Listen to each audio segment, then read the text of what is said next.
M குருவே போற்றி போற்றி, எம் குலதெய்வமே போற்றி போற்றி. அனைத்து ஜோதிட நண்பர்களுக்கும் சகோதரிகளுக்கும் அடியனின் அன்பான வணக்கங்கள். நான் ஜோதிடர் மணிவண்ணன். இந்த பதிவில் வாழ்க்கையில் எவ்வளவோ வேண்டுதல்களும் பரிகாரங்களும் செஞ்சு இதுவரை எந்த பலனும் இல்லைங்க, கஷ்டம்தான் மிச்சம்னு சொல்கிறவங்களுக்கும், வாழ்க்கையில் நேர்மையாக எப்படியாவது பொருளாதார ரீதியாக முன்னேறி கொஞ்சமாவது நம்ம பிள்ளைங்களுக்கு சேர்த்து வச்சுட்டு போகணும்னு ஆசைப்படுறவங்களுக்கும், என்னுடைய வேண்டுதல்கள் எப்போதான் நிறைவேறும்னு காத்துக்கிட்டு இருக்கவங்களுக்கும் தேவையான சித்தர்கள் சொல்லி வச்ச வழிபாட்டு முறையைத்தான் பார்க்க போகிறோம்.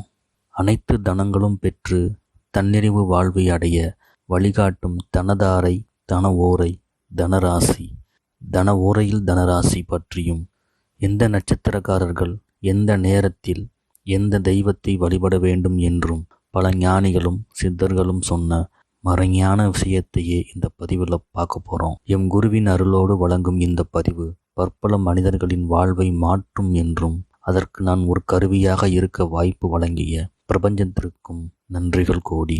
இந்த பிரபஞ்சத்தில் நடக்கிற எல்லா செயல்களுக்குமே ஏதோ ஒரு காரண காரியங்கள் கண்டிப்பாக இருக்கும். இங்கே எதுவுமே தற்செயலானது அல்ல. இந்த பதிவு உங்கள் கண்ணில் பட்டதுக்கும் நீங்கள் செய்த ஏதோ ஒரு புண்ணியத்திற்கு கிடைத்த பலாபலனாக கூட இருக்கலாம்.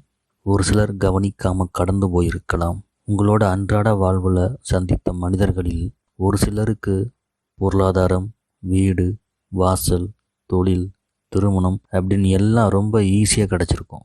ஆனால் உங்களுக்கு பல காலம் காத்திருக்க நேர்ந்திருக்கலாம், பிறகு கைகூடி இருக்கலாம். ஏன் தற்போது வரைக்கும் காத்திருப்பவர்களும் இருக்கத்தான் செய்கிறார்கள். ஏன் இந்த நிலை? எல்லாம் தனதாரையின் மகிமையே. ஏனென்றால் அவர்களும் உங்களைப் போலவே கோயில்களுக்கு சென்று பரிகாரங்களும் வேண்டுதல்களும் செய்திருக்கலாம். இருப்பினும் அவர்கள் தெரிந்தோ தெரியாமலோ அவர் பிறந்த நட்சத்திரத்திற்கு உரிய, அதாவது அவருடைய ஜென்ம நட்சத்திரத்திற்கு உரிய தனதாரையில் வரும் தன ஓரையில் ஒரு சில நிமிடங்கள் அவர்களையே அறியாமல் முழுமையான வேண்டுதல்களை மன ஒருமைப்பாட்டோடு செய்திருக்கலாம். ஆம், எவர் ஒருவர் தன் ஜென்ம நட்சத்திரத்திற்கு உரிய தனதாரையில் வரும் தன ஓரையில் தனக்குரிய தனநாதனை வழிபடுகிறார்களோ அவர்கள் பொருளாதாரத்தில் மட்டுமல்ல, ஒரு மனிதன் வாழத் தேவையான அனைத்து விஷயங்களுமே கிடைக்கப் பெறுவார்கள் என்பதே சித்தர்களின் வாக்கு. இத்தகவல்கள் ஏற்கனவே உங்களுக்கு தெரிந்திருக்கலாம். பலர் இதை பற்றி தெரிவித்திருந்தாலும் ஒரு சிலரை தவிர வேறு யாரும் முழுமையான தகவல்களை தரவில்லை என்பதே உண்மை. ஏனென்றால் ராகு பகவான் மற்றும் கேது பகவானுக்கு ஒரு நாளில் வரும் ஓரைகளில் இடமில்லை. ஆதலால் ராகு பகவான் மற்றும் கேது பகவான் ஆட்சிக்குட்பட்ட நட்சத்திரத்தில் பிறந்தவர்களுக்கு உரிய தனதாரையை கணிப்பதில் சிரமங்கள் இருந்திருக்கலாம். ஆயினும் பல வருட ஆராய்ச்சியிலும் அனுபவத்திலும் கண்டுணர்ந்த அரிய தகவல்களை இங்கு தர உள்ளோம். தவிர்க்காமல் தொடர்ந்து இப்பதிவை பார்த்து பயன்பெறுங்கள் நண்பர்களே. முதலில் ஓரை என்றால் என்ன? ஓரை என்றால் நேரம் என்று பொருள். ஒரு நாளில் சூரிய உதயத்திலிருந்து மறுநாள் சூரிய உதயம் முன்பு வரை உள்ள 24 மணி நேரத்தை 24 ஓரைகளாக பாவிக்கப்பட்டு ஒவ்வொரு ஓரைக்கும் ஒவ்வொரு கிரகங்களின் ஆதிபத்தியம் கொடுக்கப்பட்டுள்ளது.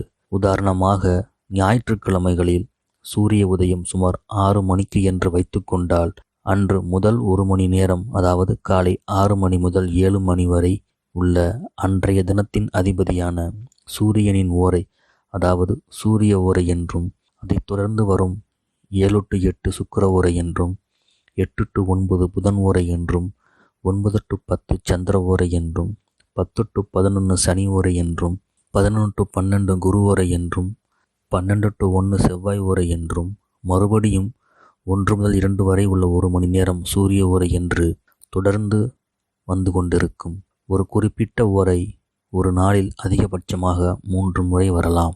சரி, தாரை என்றால் என்ன?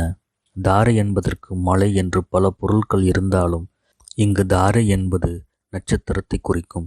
அதாவது 27 நட்சத்திரங்களும் பொதுவாக 27 தாரைகள் என்றே நம் முன்னோர்கள் அழைத்தனர். தனம் என்றால் பொருளாதாரம், பணத்தை மட்டும் குறிப்பதல்ல.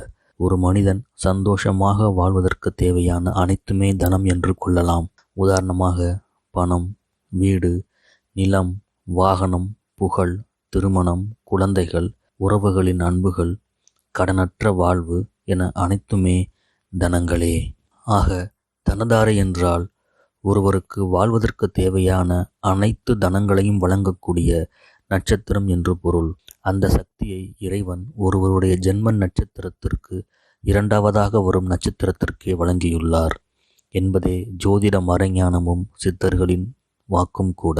தனத்தைப் போலவே கடனை வழங்கவும், விபத்தை வழங்கவும், க்ஷேமத்தை வழங்கவும், மரணத்தை வழங்கவும் என ஒவ்வொரு நட்சத்திரத்திற்கும் ஒவ்வொரு பொறுப்புகள் கொடுக்கப்பட்டிருக்கிறது.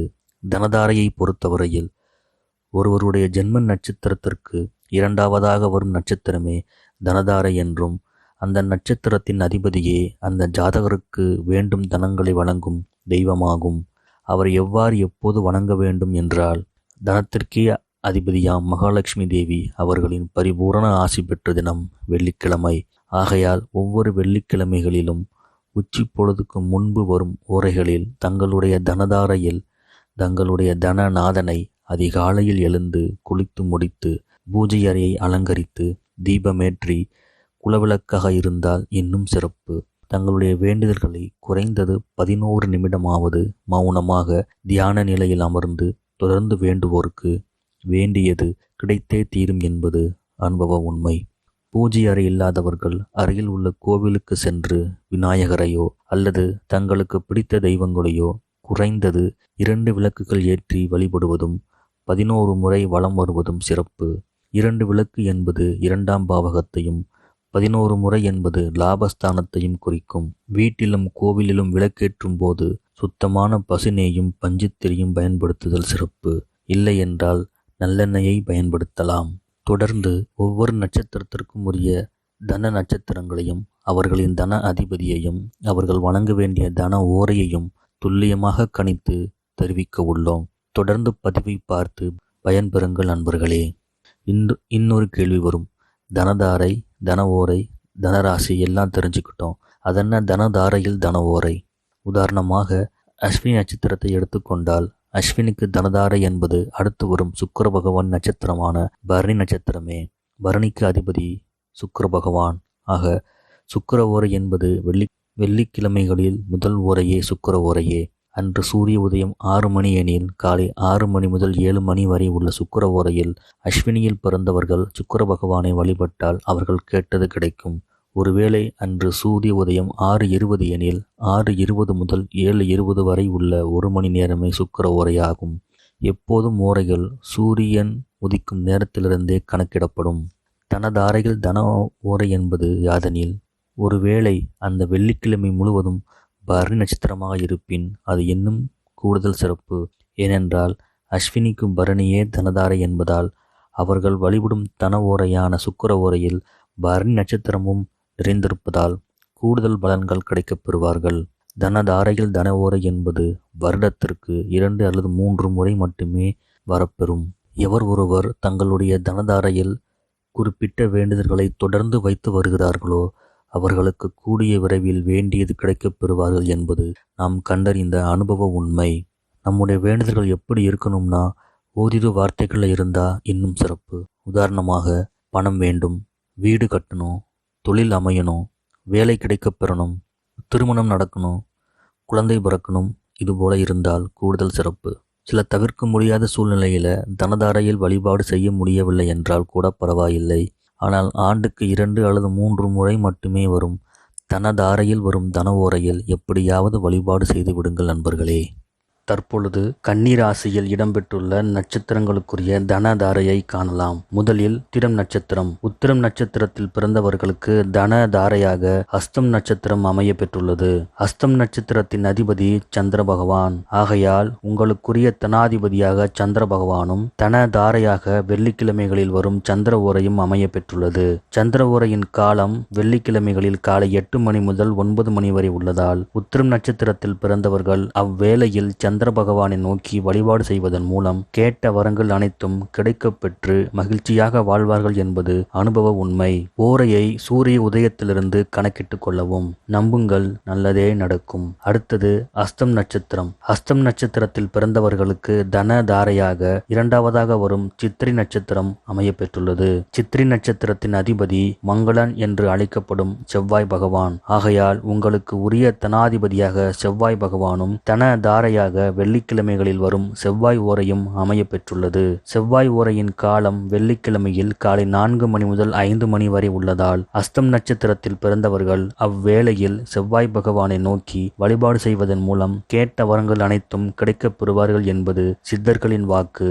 ஓரையை சூரிய உதயத்திலிருந்து கணக்கிட்டுக் கொள்ளவும். நம்புங்கள், நல்லதே நடக்கும். அடுத்தது சித்திரை நட்சத்திரம். சித்திரை நட்சத்திரத்தில் பிறந்தவர்களுக்கு தன தாரையாக இரண்டாவதாக வரும் சுவாதி நட்சத்திரம் அமைய பெற்றுள்ளது. சுவாதி நட்சத்திரத்தின் அதிபதி ராகு பகவான். ஆனால் தினந்தோறும் வரும் 24 ஓரைகளில் ராகு பகவானுக்கு இடமில்லை என்பதால் எந்த நேரத்தை தன தாரையாக பயன்படுத்துவது என்று அனைவருக்கும் சந்தேகம் எழுவது இயல்பே. இங்குதான் சித்தர்களின் ஞானமும் ஞானிகளின் அனுபவமும் பொதிந்துள்ளது எனலாம். சித்திரை நட்சத்திரத்தின் அதிபதி செவ்வாய் பகவானே. தங்களின் தனநாதனாக சித்தர்களும் ஞானிகளும் கண்டுணர்ந்து கூறியுள்ளனர். ஏனென்றால் செவ்வாய் பகவானுக்கு மங்களன் என்ற பெயரும் உள்ளது என்பது அனைவரும் அறிந்ததே. அவரே மங்களன் என்பதால் அவருக்கு தேவையான செல்வத்தை வேறு யாரும் தர தேவையில்லை. அவரே மங்களன் என்பதால் தனக்கு தேவையானதை அவரே உருவாக்கிக் கொள்ளும் வல்லமை படைத்தவர். இருப்பினும் இங்குதான் சூட்சமம் உள்ளது. அப்படின்னா செவ்வாய் ஓரை காலை 4 மணி முதல் 5 மணி வரை உள்ளதால் அதில் வழிபடலாமா என்றால் வழிபடுவதில் தவறில்லை. இருப்பினும் தங்களின் தனதாரையாக, அதாவது தன ஓரையாக காலை 11 மணி முதல் 12 மணி வரை உள்ள காலமே கணக்கிடப்பட்டுள்ளது. ஏனெனில் அந்த ஓரையில் தங்களின் தனாதிபதியான ராகு பகவானின் ராகு காலமும் சேர்ந்து செவ்வாய் ஓரையில் வருவதால் காலை 11 மணி முதல் 12 மணி வரை உள்ள காலமே மிகவும் சிறப்பு வாய்ந்ததாக கருதப்படுகிறது. ஆகவே சித்திரை நட்சத்திரத்தில் பிறந்தவர்கள் வெள்ளிக்கிழமைகளில் வரும் ராகு காலத்தில் செவ்வாய் ஓரையும் சேர்ந்து வரும் காலை 11 மணி முதல் 12 மணி வரை உள்ள காலமே தங்களுக்குரிய தன ஓரையாகும். எனவே இக்காலத்தில் தங்களின் வேண்டுதல்களை வைத்து வழிபாடு செய்வதன் மூலம் கேட்டது கிடைக்கப் பெறுவார்கள் என்பது ஞானிகளின் வாக்கு. ஓரையை சூரிய உதயத்திலிருந்து கணக்கிட்டுக் கொள்ளவும். நம்புங்கள், நல்லதே நடக்கும்.